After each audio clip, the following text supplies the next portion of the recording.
पहले की बात है। एक समृद्ध राज्य में हरिपाल नाम का एक साधारण लेकिन अत्यंत चतुर किसान रहता था, जो अपनी छोटी सी खेती पर मेहनत करके ईमानदारी से जीवन बिताता था। वह दिखने में सामान्य था, पहनावे में सादा और बोलचाल में विनम्र, लेकिन उसके पास जीवन को समझने की गहरी बुद्धि थी। इसलिए गांव के लोग अपने झगड़े, फैसले और समस्याएं उसी से पूछते थे। उसी राज्य के राजा वीरसेन न्यायप्रिय और विद्वान थे, पर उनके मन में एक चिंता थी कि आजकल लोग केवल किताबों का ज्ञान दिखाते हैं, जबकि सच्ची बुद्धि बहुत कम लोगों में होती है। इसलिए उन्होंने यह निश्चय किया कि वह पूरे राज्य में सबसे चतुर व्यक्ति को खोजेंगे। राजा ने घोषणा करवाई कि जो व्यक्ति उनकी परीक्षा में सफल होगा उसे सम्मान और पुरस्कार मिलेगा। बड़े बड़े विद्वान, व्यापारी और चालाक लोग राजधानी पहुंचे, पर हरिपाल शुरू में नहीं गया, क्योंकि उसे न इनाम का लालच था और न दरबार की चाह। लेकिन गांव वालों के आग्रह पर वह साधारण वस्त्र पहनकर राजा के सामने उपस्थित हुआ।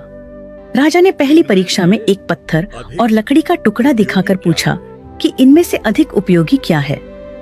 अधिकतर लोगों ने तुरंत उत्तर दिया, पर हरिपाल ने कहा कि उपयोग वस्तु में नहीं, परिस्थिति में होता है। यह उत्तर सुनकर राजा प्रभावित हुए।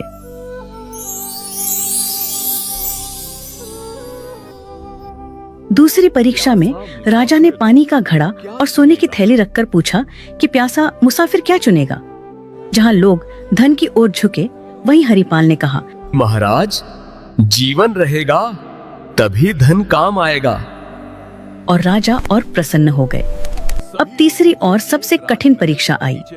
राजा ने आदेश दिया कि सभी लोगों को एक रात महल के बगीचे में रहना होगा और सुबह तक ऐसा फल लाना होगा जो न जमीन पर गिरा हो और न ही बहुत ऊंचाई पर हो। साथ ही किसी भी पहरेदार को नाराज नहीं करना होगा। बाकी सब लोग इस परीक्षा को नामुमकिन मानकर पीछे हट गए, पर हरिपाल ने हार नहीं मारी।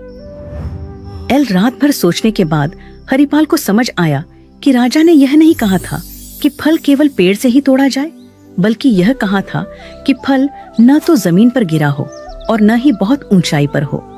सुबह होते ही उसने महल के बगीचे में लगे फूलों के पौधों और झाड़ियों को ध्यान से देखा। तभी उसकी नजर एक अंगूर की बेल पर गई, जो दीवार के सहारे छड़ी हुई थी।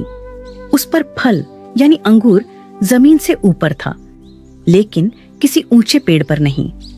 हरिपाल ने पहरेदारों से विनम्रता से पूछा कि क्या वह उस बेल के पास जा सकता है, क्योंकि वह राजा की आज्ञा का पालन कर रहा है।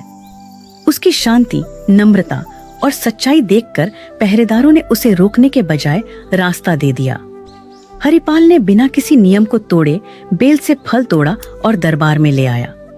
जब राजा ने उससे पूछा कि उसने यह कैसे किया, तो हरिपाल ने हाथ जोड़कर कहा कि सच्ची बुद्धि कठिन रास्ता चुनने में नहीं, बल्कि नियमों को समझकर सही और सरल मार्ग ढूंढने में होती है।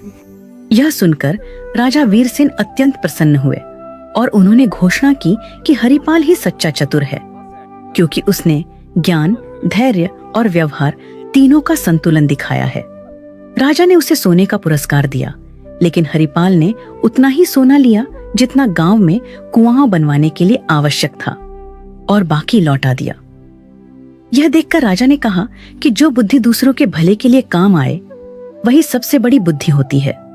हरिपाल सम्मान के साथ अपने गांव लौट आया और पहले की तरह सादगी से जीवन जीने लगा। लेकिन उसकी कहानी पूरे राज्य में फैल गई और लोगों ने समझ लिया कि सच्ची चतुराई दिखावे में नहीं, बल्कि सही सोच और सही आचरण में होती है। सीख: सच्ची बुद्धि वही है जो नियमों को समझे, अहंकार से दूर रहे और अपने साथ साथ दूसरों का भी भला करे।